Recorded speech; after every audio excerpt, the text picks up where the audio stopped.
Hello everyone, welcome back to my YouTube channel. ಎಲ್ಲರೂ ಆರಾಮಾಗಿ ಸೇಫಾಗಿದ್ರೆ ಅಂತ ಭಾವಿಸ್ತೀನಿ. ನಾನು ಕೂಡ ಆರಾಮಾಗಿ ಸೇಫಾಗಿ ಇದ್ದೀನಿ. ತುಂಬಾ ದಿವಸ ಆಯಿತು ವ್ಲಾಗ್ನೇ ಮಾಡಿಲ್ಲ. ಯಾಕಂದರೆ ನಮ್ಮ ಶಾಪಿಗೆ ಬರ್ತಾರಲ್ಲ ಅವರು ನೋಡ್ಕೊಳಕ್ಕೆ ಅವ್ರು ಸ್ವಲ್ಪ ದಿವಸ ಬರ್ತಾ ಇರಲಿಲ್ಲ. ಆದ್ದರಿಂದ ನಾನು ಆಫ್ಟರ್ನೂನ್ ಮೇಲೆ ಅಥವಾ ಒಂದು ಈವ್ನಿಂಗ್ ಆ ಥರ ಟೈಮಲ್ಲಿ ನಾನು ಹೋಗ್ತಾ ಇದ್ದೆ. ಒಂದು 2 ಅವರ್ 3 ಅವರ್ ಇದ್ಬಿಟ್ಟು ಬರ್ತಾ ಇದ್ದೆ. ಸೊ ಅದರಿಂದ ಸ್ವಲ್ಪ ಮನೆಯಲ್ಲಿ ಪಾಪು ನೋಡ್ಕೊಂಡು ಮತ್ತೆ ಅಲ್ಲಿ ಹೋಗ್ತಾ ಇದ್ದೆ, ಮತ್ತೆ ಬರ್ತಾ ಇದ್ದೆ, ಮತ್ತು ಸ್ವಲ್ಪ ಹಾಗೆ ಟೈಮ್ ಹೋಗ್ತಾ ಇತ್ತು. ಅದರಿಂದ ವೀಡಿಯೋಸೇ ಮಾಡ್ಕೊಳಕ್ಕಾಗಿರಲಿಲ್ಲ. ಸೊ ಇನ್ಮೇಲೆ ಒಂದು ದಿವಸ ಬಿಟ್ಟು ಒಂದು ದಿವಸ ಬ್ಲಾಗ್ನ ಅಪ್ಲೋಡ್ ಮಾಡೋಣ ಅಂತ ಅಂದ್ಕೊಂಡಿದ್ದೀನಿ. ನೋಡೋಣ ಎಷ್ಟು ಮಟ್ಟಿಗೆ ಸಾಧ್ಯ ಆಗುತ್ತೇನೋ ಗೊತ್ತಿಲ್ಲ. ಇವಾಗ ಬೆಳಗ್ಗೆ ಇವತ್ತು ಮಂಗಳವಾರ, ಇವತ್ತು ಬ್ಲಾಗ್ನ ಸ್ಟಾರ್ಟ್ ಮಾಡ್ಕೊಂಡಿದ್ದೀನಿ. ಇವತ್ತು ನನ್ನ ಡೇ ಯಾವ ಥರ ಇರುತ್ತೆ. ಇವತ್ತು ನಾನು ಎಲ್ಲೂ ಹೋಗಲ್ಲ, ಅವರು ಇವತ್ತಿಂದ ಬರ್ತಾ ಇದ್ದಾರೆ. ಅದರಿಂದ ನನ್ನ ಡೇ ಮನೇಲಿ ನನ್ನ ದಿನಚರಿ ಯಾವ ರೀತಿ ಹೋಗುತ್ತೆ ಇವತ್ತು ಅಂತ ನಿಮಗೂ ಕೂಡ ತೋರಿಸ್ಕೊಡ್ತೀನಿ ಬನ್ನಿ. ಇವತ್ತು ಬೆಳಗ್ಗೆ ನಮ್ಮಮ್ಮ ಕಡಲೆ ಬೀಜ ಚಟ್ನಿ ಮತ್ತು ಇಡ್ಲಿನ ಮಾಡಿದ್ರು.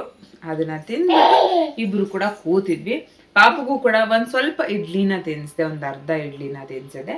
ಸೊ ಆರಾಮ್ಸೆ ತಿನ್ನಿಸ್ಬೋದು. ಅದು ಒಂದು 8 ಮಂತ್ ಆದಮೇಲೆ ಇಡ್ಲಿ ದೋಸೆ ಎಲ್ಲ ತಿನ್ನಿಸ್ಬೋದು, ಸಾಫ್ಟಾಗಿರುತ್ತಲ್ವ. ಸೊ ಅದರಿಂದ ಬೇಕು ಅಂತಂದರೆ ಅದಕ್ಕೆ ಸ್ವಲ್ಪ ಮಿಲ್ಕ್ನ ಆ್ಯಡ್ ಮಾಡ್ಕೊಬೋದು.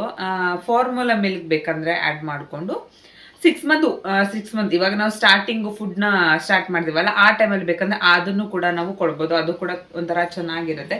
ಇಡ್ಲಿಗೆ ಸ್ವಲ್ಪ ಫಾರ್ಮುಲಾ ಮಿಲ್ಕ್ ಮಾಡಿ ಅದನ್ನು ಸ್ವಲ್ಪ ಪ್ಯೂರಿ ಥರ ಮಾಡಿಕೊಂಡು ಅದನ್ನು ಕೂಡ ತಿನ್ನಿಸ್ಬೋದು. ಅದು ಕೂಡ ಒಳ್ಳೆ ಒಂದು ಫುಡ್ ಅಂತಾನೆ ಹೇಳ್ಬೋದು.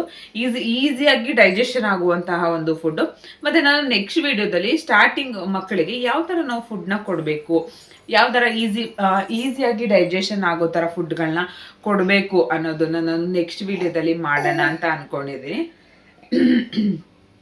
ಕೌಶಿಕ್ ಹಾಯ್ ಮಾಡಮ್ಮ. ಅವನು ಕೂಡ ಜಸ್ಟ್ ಇವಾಗ ಎದ್ದ, ಮಲಗಿದ್ದ. ಇವತ್ತು ಒಂದು 10 ಗಂಟೆ 11 ಗಂಟೆ ಒಂದು 10:45ವರೆಗೂ ಮಲ್ಕೊಂಡಿದ್ದ. ಇವಾಗ ಡೈಲಿ ಅವನು ಒಂದು ಸ್ವಲ್ಪ ಈ ಟೈಮ್ ತನಕ ಮಲ್ಕೋತಾ ಇರ್ತಾನೆ. ಒಂದೊಂದು ದಿವಸ ಎದ್ದೇಳ್ಬಿಡ್ತಾನೆ. ಟೈಮಿಂಗ್ಸ್ ಅಂದ್ರೆ ಚೇಂಜ್ ಆಗ್ತಾ ಇರುತ್ತೆ ದಿನ. ನಾನು ಮಲಗಿದ್ರೆ ಅವನು ಮಲ್ಕೊಂಡಿರ್ತಾನೆ, ನಾನು ಎದ್ಬಿಟ್ರೆ ಅವನು ಎದ್ಬಿಟ್ಟಿರ್ತಾನೆ. ಸೊ ಇವಾಗ ಸ್ವಲ್ಪ ಹೊತ್ತು ರೆಸ್ಟ್ ಮಾಡಿ ಆಮೇಲೆ ನೋಡೋಣ ಏನು ಮಾಡೋಣ. ಮಧ್ಯಾಹ್ನಕ್ಕೂ ಕೂಡ ನಿನ್ನೆ ಸೊಪ್ಪಿನ ಸಾಂಬಾರು ಮಾಡಿದ್ದೆ ಮಧ್ಯಾಹ್ನ. ಸೊ ಅದೇನೇ ಇದೆ, ಸ್ವಲ್ಪ ರೈಸ್ ಮಾಡ್ಕೋಬೇಕು ಅಷ್ಟೇ. ಮತ್ತೆ ಈವ್ನಿಂಗ್ ಏನಾದರೂ ಒಂದು ಸ್ನ್ಯಾಕ್ಸ್ ಮಾಡೋಣ ಅಂತ ಅನ್ಕೊಂಡಿದ್ದೀನಿ. ಏನು ಮಾಡ್ತೀನಿ ಅಂತ ಗೊತ್ತಿಲ್ಲ, ಬಟ್ ಮಾಡಬೇಕಾದ್ರೆ ನಿಮಗೂ ಕೂಡ ತೋರಿಸ್ಕೊಡ್ತೀನಿ. ಮತ್ತು ಇನ್ನು ಯಾರೆಲ್ಲ ನನ್ನ ಚಾನಲ್ನ ಸಬ್ಸ್ಕ್ರೈಬ್ ಮಾಡ್ಕೊಂಡಿಲ್ಲ, ದಯವಿಟ್ಟು ಚಾನಲ್ನ ಸಬ್ಸ್ಕ್ರೈಬ್ ಮಾಡ್ಕೊಳ್ಳಿ. ಇವಾಗ ಶಾರ್ಟ್ ವಿಡಿಯೋಸ್ನ ನಾನು ಅಪ್ಲೋಡ್ ಮಾಡ್ತಾ ಇದ್ದೀನಿ, ಅದಕ್ಕೂ ಕೂಡ ಸಪೋರ್ಟ್ನ ಮಾಡಿ ಅಂತ ಕೇಳ್ಕೊತೀನಿ. ಮತ್ತು ಇನ್ಸ್ಟಾಗ್ರಾಮಲ್ಲಿ ಹೋಗ್ಬಿಟ್ಟು ನನ್ನನ್ನು ಫಾಲೋ ಅಪ್ ಮಾಡಿ, ಅದರಲ್ಲೂ ಕೂಡ ರೀಲ್ಸು ಮತ್ತು ಶಾರ್ಟ್ ವಿಡಿಯೋಸ್ಗಳನ್ನ ಹಾಕ್ತಾ ಇರ್ತೀನಿ. ಮತ್ತು ಇವತ್ತಿನ ಡೇ ಯಾವ ಥರ ಹೋಗುತ್ತೆ ನೋಡೋಣ ಬನ್ನಿ. ಇವಾಗ ಏನಪ್ಪ ಅಂತಂದರೆ ನಮ್ಮ ಕೌಶಿಕ್ಕು ಸೊಂಟದ ಮೇಲೆ ನಿಲ್ಲೋದೇ ಇಲ್ಲ, ಕೆಳಗಡೆ ಇಳಿಬೇಕು ಅಂತ ಇರ್ತಾನೆ. ಇವಾಗಂತೂ ಅಂಬೆಗಾಲಿಡೋದನ್ನ ಕಲ್ತ್ಬಿಟ್ಟಿದ್ದಾನೆ. ಸೊ ಕೆಳಗಡೆ ಇಳ್ಕೊಳ್ಳೋದು, ಸುಮ್ಮನೆ ಓಡಾಡೋದು ಅಲ್ಲಿ ಇಲ್ಲಿ ಎಲ್ಲ. ಆ್ಯಕ್ಚುಲಿ ಅವನು 8 ಮಂತ್ಗೆ ಅವನು ಅಂಬೆಗಾಲಿಡೋಕ್ಕೆ ಸ್ಟಾರ್ಟ್ ಮಾಡಿರೋದು. ಕೆಲವೊಬ್ಬ ಮಕ್ಕಳು ಬೇಗನೂ ಅಂಬೆಗಾಲಿಡ್ತಾರೆ, ಕೆಲವೊಬ್ಬ ಮಕ್ಕಳು ಬೇಗ ತೆವೀತಾರೆ. ಒಬ್ಬೊಬ್ಬ ಮಕ್ಕಳು ತೆವಿಯೋದೆಲ್ಲ ಡೈರೆಕ್ಟ್ ಎದ್ದು ಕೂತ್ಕೋತಾರೆ, ಅಥವಾ ಇಲ್ಲ ಎದ್ದು ನಡೆಯೋಕ್ಕೆ ಸ್ಟಾರ್ಟ್ ಮಾಡ್ತಾರೆ. ಆ ಥರ ಒಬ್ಬೊಬ್ಬರು ಮಕ್ಕಳು ಒಂದೊಂದು ಥರ ಇರ್ತಾರೆ, ಎಲ್ಲ ಮಕ್ಕಳು ಒಂದೇ ಥರ ಇರಲ್ಲ. ಸೊ ನಮ್ಮ ಕೌಶಿಕ್ ಏನು ಮಾಡ್ತಾ ಇದ್ದಾನೆ ಅಂದರೆ, ಅವನು ತೆವಿತಾ ಇಲ್ಲ. ಇವಾಗ ಡೈರೆಕ್ಟಾಗಿ ತೆವಿತಾ ಇದ್ದ, ಸ್ವಲ್ಪ ತೆವಿತಾ ಇದ್ದ. ಅವ್ನು ಏಕೋ ತೆವಿಯೋಕ್ಕೆ ಅವ್ನಿಗೆ ಇಷ್ಟ ಇರಲಿಲ್ಲ ಅನಿಸುತ್ತೆ. ಸೊ ಡೈರೆಕ್ಟ್ ಇವಾಗ ಅವನು ಅಂಬೆಗಾಲಿಡ್ತಾ ಇದ್ದಾನೆ. ಆಮೇಲೆ ಮತ್ತೆ ಸ್ವಲ್ಪ ಒಂದು ಕೈಯಲ್ಲಿ ಕುತ್ಕೊಳ್ಳೋಕ್ಕೆ ಟ್ರೈ ಮಾಡ್ತಾನೆ, ಕೂತ್ಕೋತಾನೆ. ಒಂದು ಕೈಯಲ್ಲಿ ಹಿಂಗೆ ಇಟ್ಕೊಂಡು ಹಿಂಗೆ ಕೂತ್ಕೊತಾನೆ. ಐ ಥಿಂಕ್ ಅವ್ನು ಕೂತ್ಕೊತಾನೆ, ಡೈರೆಕ್ಟ್ ಆಮೇಲೆ ಎದ್ದು ನಡೀತಾನೆ. ಅವನು ಜಾಸ್ತಿ ತೆವಿಯೋಕ್ಕೆಲ್ಲ ಇಷ್ಟಪಡಲ್ಲ. ತೆವಿಯೋದು ಇಲ್ಲ, ನಾವು ಎಷ್ಟೇ ಟ್ರೈ ಮಾಡಿದ್ರು ಅವ್ನು ತೆವಿತಾನೆ ಇರಲಿಲ್ಲ. ಸುಮ್ಮನೆ ಹಂಗೆ ಮಲ್ಕೊಂಡು ಉಳ್ಳಾಡೋದು ಈ ಥರ ಮಾಡ್ತಾಯಿದ್ದ. ಇವಾಗಂತೂ ಎಲ್ಲ ಕಡೆ ಬರೀ ಓಡಾಡೋದು ಈ ಥರ ಮಾಡ್ತಾ ಇದ್ದಾನೆ. ನಿಮ್ಮ ಮನೇಲಿ ಮಕ್ಕಳಿದೆ, ನಿಮ್ಮ ಮಕ್ಕಳು ಎಷ್ಟು ಮಂದಿಗೆ ಅಂಬೆಗಾಲಿಡೋಕ್ಕೆ ಸ್ಟಾರ್ಟ್ ಮಾಡೋದು ಅಥವಾ ತೆವಿತಾ ಇದ್ರೆ, ಒಬ್ಬೊಬ್ರು ಮಕ್ಕಳು ಒಂದೊಂದೇ ಸ್ಟೆಪ್ನ ಫಾಲೋ ಅಪ್ ಮಾಡ್ಕೊಬರ್ತಾರೆ, ಒಬ್ಬೊಬ್ಬ ಮಕ್ಕಳು ಒಂದೊಂದು ಸ್ಟೆಪ್ನ ಬ್ರೇಕ್ ಮಾಡಿಬಿಟ್ಟು ನೆಕ್ಸ್ಟ್ ಸ್ಟೆಪ್ಗೆ ಹೋಗ್ಬಿಡ್ತಾರೆ. ಸೊ ಆ ಥರ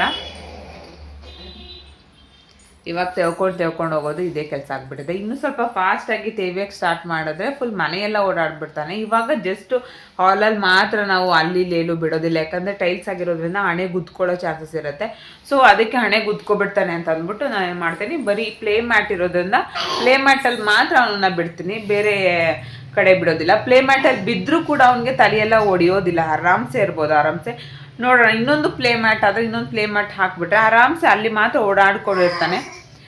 ಇಲ್ಲಾಂದರೆ ಈ ಥರ ಏನಾದರೂ ಹೊಸ್ಲು ಥರ ಇದ್ದರೆ ಇಲ್ಲಿಗೆ ಗುದ್ಕೊಂಡ್ಬಿಟ್ರೆ ತುಂಬಾ ಹೇಟಾಗಿಬಿಡುತ್ತೆ ಅದು ಆಮೇಲೆ. ಸೊ ಅದರಿಂದ ಸ್ವಲ್ಪ ಭಯ ಅಷ್ಟೇ. ಇವಾಗ ಮೊದಲು ತೆಗಿತಾ ಇರಲಿಲ್ಲ, ಸುಮ್ಮನೆ ಇರ್ತಾ ಇದ್ದ, ಒಂದು ಕಡೆ ಬಿಟ್ಟರೆ ಸುಮ್ಮನೆ ಹಂಗೆ ಇರ್ತಿದ್ದ. ಇವಾಗ ಅದು ಎಲ್ಲ ಕಡೆ ಓಡಾಡೋದ್ರಿಂದ ಏನಾಗುತ್ತೆ, ಸ್ವಲ್ಪ ಜಾಸ್ತಿ ನೋಡ್ಕೊಬೇಕಾಗಿರುತ್ತೆ. ಇನ್ನೂ ಜಾಸ್ತಿ ಆಟಗಳು ಕಲಿತಾ ಇನ್ನೂ ಜಾಸ್ತಿ ನೋಡ್ಕೊಳ್ಳೋಕ್ಕೆ ಟೈಮ್ ಕೊಡಬೇಕು. ಬಿಟ್ಬಿಟ್ಟು ಅಲ್ಲಿ ಇಲ್ಲಿ ಎಲ್ಲೂ ಹೋಗೋಕ್ಕಾಗೋದಿಲ್ಲ. ಇವಾಗ ನೋಡ್ಬೋದು,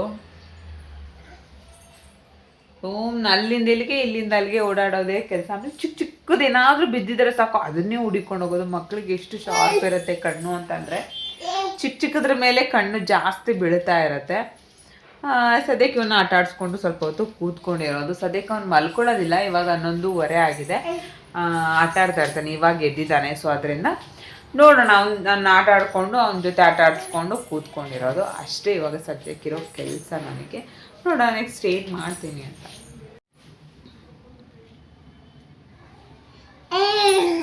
ಹಾಯ್ ಹಾಯ್ ಏನಮ್ಮ ಕೌಶಿ, ಬಾ ಮುಂದೆ ಬಾ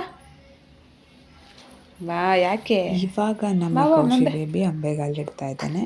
ಸೊ ಅದನ್ನ ಕುತ್ಕೊಮ್ಮ, ಹೆಂಗ ಕೂತ್ಕೊಳ್ಳೋದು ತೋರಿಸು. ಅದನ್ನ ತೋರ್ಸಲ್ವಾ ಅವನ ಜೊತೆ ಆಟ ಆಡೋದು ನನಗೆ ದಿನ ಪೂರ ಟೈಮ್ ಹೆಂಗೆ ಹೋಗುತ್ತೆ ಅಂತಾನೆ ಗೊತ್ತಾಗಲ್ಲ. ಸರಿ, ಬೆಳಗ್ಗೆ ಇಡ್ಲಿನ ಮಾಡಿದ್ರು, ಮಧ್ಯಾಹ್ನಕ್ಕೆ ನಾನು ದೋಸೆನೇ ಮಾಡ್ಕೊಳ್ಳೋಣ ಅಂತ ಅಂದ್ಬಿಟ್ಟು ಏನು ಹೋಗಲಿಲ್ಲ. ಯಾಕಂದರೆ ನನಗೆ ದೋಸೆ ಅಂದರೆ ತುಂಬಾ ಇಷ್ಟ ಆಗುತ್ತೆ. ಅದಕ್ಕೋಸ್ಕರ ಅದರಲ್ಲೂ ಕಡಲೆಬೀಜ ಚಟ್ನಿನ ಮಾಡಿದರು. ಸೊ ಕಡಲೆಬೀಜ ಚಟ್ನಿ ಅಂದರೆ ನನಗೆ ಇಷ್ಟ ಆಗುತ್ತೆ. ಸೊ ಅದರಿಂದ ದೋಸೆನೇ ನಾನು ಲೈಕ್ ಮಾಡ್ತೀನಿ. ನಿಮಗೂ ಕೂಡ ದೋಸೆ ಇಷ್ಟ ಆಗುತ್ತಾ ಏನು ಎತ್ತ ಅಂತ ಕಾಮೆಂಟ್ ಮಾಡಿ ಹೇಳಿ ನನಗೆ. ಮತ್ತು ಸಂಜೆ ಇವತ್ತು ನಮ್ಮ ಮನೇಲಿ ಮಾಡ್ತಾ ಇದ್ದೀವಿ ಹಿಲಿ ಗೊಜ್ಜಿನ ಪಲ್ಯ. ಇವಾಗ 2 ಇಲಿನ ನಮ್ಮಮ್ಮ ಹಿಡ್ಕೊಂಡ್ಬಂದಿದ್ದಾರೆ. ಅದನ್ನು ಸುಟ್ಟುಬಿಟ್ಟು ಇವಾಗ ನಮ್ಮಮ್ಮ ಒಂಥರ ಗ್ರೇವಿ ಥರ ಮಾಡ್ತಾರೆ. ಹೇಗೆ ಮಾಡ್ತಾರೆ ಅಂತ ನಿಮಗೂ ಕೂಡ ತೋರಿಸ್ಕೊಡ್ತೀನಿ, ಬನ್ನಿ. ಹೇಳಮ್ಮ, ಇಲ್ಲಿ ಮರಿ ಎಲ್ಲಿ ಸಿಕ್ತು? 3 ಎಲ್ಲಿ ಸಿಕ್ತು ಬರ್ತಾ. ನಾನು ಹೋಗೋಗೆಲ್ಲ ನನಗೆ ಅಡ್ಡ ಆಗ್ತಿತ್ತು. ನಾನು ನೋಡಿದೆ, ಒಂದು 4-5 ದಿವಸ ಹಂಗೆ ಮಾಡ್ತಾ ಇತ್ತು. ಮತ್ತೆ ಇಲ್ಲಿ ಬಂದು ಸುಟ್ಬಿಟ್ಟು ಗೊಜ್ಜು ಬಂದ್ಬಿಟ್ಟಿದೆ. ನೋಡಿ ಗಾಯ್ಸ್, ಇದೇ ನಮ್ಮ ಮನೆಯಲ್ಲಿರುವಂತಹ 2 ಇಲಿ ಮರಿಗಳು. ಇದನ್ನ ಸುಟ್ಟಿ ಚಪಾತಿ ಜೊತೆ ತಿಂದು ಟೇಸ್ಟ್ ಹೇಳ್ತೀವಿ ಆಮೇಲೆ. ಈ ಇಲಿ ಮರಿಗಳನ್ನು ಫಸ್ಟು ಚೆನ್ನಾಗಿ ಸ್ವಲ್ಪ ಎಣ್ಣೆ ಹಾಕ್ಬಿಟ್ಟು ಸುಟ್ಕೊಬೇಕು. ಅದಾದ ನಂತರ 2 ಗ್ಯಾಸ್ ಮೇಲೆ ಇಟ್ಬಿಟ್ಟು ಸುಟ್ಟಿ, ಅದಾದ ನಂತರ ಇವಾಗ ಅದನ್ನು ನಮ್ಮಮ್ಮ ತೊಳಿತಾ ಇದ್ದಾರೆ, ತೋರಿಸ್ತೀನಿ. ವಾಟ ಎಲ್ಲ ತೆಗಿಬೇಕಲ್ಲ. ಈ 2 ಇಲಿಗಳನ್ನು ನೀರೊಳಗಡೆ ಹಾಕಿದ್ವಿ. ಇವಾಗ ಅದನ್ನು ಮೇಲ್ಗಡೆ ಏನು ಬ್ಲ್ಯಾಕ್ ಇದೆ ಅದನ್ನೆಲ್ಲ ಇಲಿ ಚರ್ಮನೆಲ್ಲ ತೆಗೆದು ಈಗ ಕ್ಲೀನ್ ಮಾಡ್ತಾರೆ ನಮ್ಮಮ್ಮ. ಇಲಿನ ಚೆನ್ನಾಗಿ ಕ್ಲೀನ್ ಮಾಡೋದನ್ನ ಕಲ್ತಿದ್ದಾರೆ, ತೋರಿಸ್ತೀನಿ ಕ್ಲೀನ್ ಮಾಡುವಾಗ. 1-2 ಟೇಬಲ್ ಸ್ಪೂನ್ ಎಣ್ಣೆ ಹಾಕಿದ್ದಾರೆ, ಸಾಸಿವೆ ಹಾಕಿದ್ದಾರೆ. ಸಾಸಿವೆ ಒಳಗಡೆ 1-2 ಕಡಲೆಬೇಳೆ, ಉದ್ದಿನ ಬೇಳೆ ಇದೆ. ಒಂದು ಸ್ವಲ್ಪ ಚಟಪಟ ಅಂದವಾಗ ಈಗವಾಗ ಬೆಳ್ಳುಳ್ಳಿ ಶುಂಠಿ ಪೇಸ್ಟ್ ಹಾಕ್ತಾರೆ. ಇವಾಗ ಇದಕ್ಕೆ ಕರಿಬೇವು ಹಾಕ್ತಾ ಇದ್ದಾರೆ, ಮತ್ತೆ ಸ್ವಲ್ಪ ಹಸಿಮೆಣಸಿನ್ಕಾಯಿ. ಇದಿಷ್ಟನ್ನು ಹಾಕಿ ಚಟಪಟ ಅಂತ ಬೇಯಿಸ್ಕೊತಾರೆ. ನೆಕ್ಸ್ಟ್ ಇದಕ್ಕೆ 2 ಸಣ್ಣದಾಗಿ ಹಚ್ಚಿರುವಂತಹ ಈರುಳ್ಳಿನ ಹಾಕ್ತಾ ಇದ್ದಾರೆ. ಇಲಿ ಮರಿಯ ಚರ್ಮವನ್ನ ಬಿಡಿಸುತ್ತಿದ್ದಾರೆ. ನೋಡಿ ಯಾವ ಕಲರ್ ಆಗಿ ಬೆಂದಿದೆ. ಇಲಿ ಒಳಗಡೆ ನೀಟಾಗಿ ಚೆನ್ನಾಗಿ ಬೆಂದಿದೆ. ಇದನ್ನ ಸ್ವಲ್ಪ ವಾಶ್ ಮಾಡ್ಕೋತಾ ಇದ್ದಾರೆ, ಸ್ವಲ್ಪ ಅಲ್ಲ ಚೆನ್ನಾಗಿ ವಾಶ್ ಮಾಡ್ಕೋತಾ ಇದ್ದಾರೆ. ನೋಡಿ ಗಾಯ್ಸ್, ಇದೆ. ಇದನ್ನ ಚಿಕ್ಕದಾಗಿ ಇವಾಗ ಕಟ್ ಮಾಡ್ಕೋತಾ ಇದ್ದಾರೆ. ಇಲ್ಲಿ ಈರುಳ್ಳಿ ಬೇಯ್ತಾ ಇದೆ. ನೋಡಿ ಇಲ್ಲಿ ಯಾವ ಥರ ಕಟ್ ಮಾಡ್ಕೋತಾ ಇದ್ದಾರೆ ಅಂತ. ಚಕಾಚಕ್ ಚರ ಅಂತ ಕುಯ್ತಾ ಇದ್ದಾರೆ ಇಲ್ಲಿನ ಪಾಪ. ಇವಾಗ ಇದಕ್ಕೆ ಟೊಮೊಟೊ ಹಾಕ್ತಾ ಇದ್ದಾರೆ. 2 ಟೊಮೊಟೊ, 1 ಟೊಮೊಟೊ. ಉಪ್ಪನ್ನ ಹಾಕಿದ್ದಾರೆ, ಸ್ವಲ್ಪ ಖಾರದ ಪುಡಿ, ಸ್ವಲ್ಪ ಧನಿಯಾ ಪೌಡರ್, ಸ್ವಲ್ಪ ಗರಂ ಮಸಾಲ. ಇದಿಷ್ಟು ಹಾಕಿ ಚೆನ್ನಾಗಿ ಮಿಕ್ಸ್ ಮಾಡ್ಕೊಳ್ಳೋದು. ಇವಾಗ ಬದನೆಕಾಯಿ ಹಾಕ್ಬಿಟ್ಟು ಚೆನ್ನಾಗಿ ಮಿಕ್ಸ್ ಮಾಡೋದಷ್ಟೇನೆ. ಅದೊಂದು ಚೂರು ಮಿಕ್ಸ್ ಆಗೋಯ್ತು.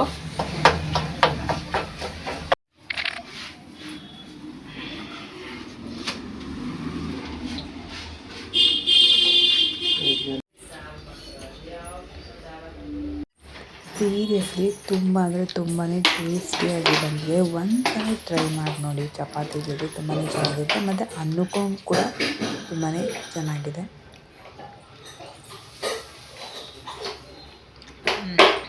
ಚೆನ್ನಾಗಿದೆ ಕಣಮ್ಮ, ಚೆನ್ನಾಗೈತೆ.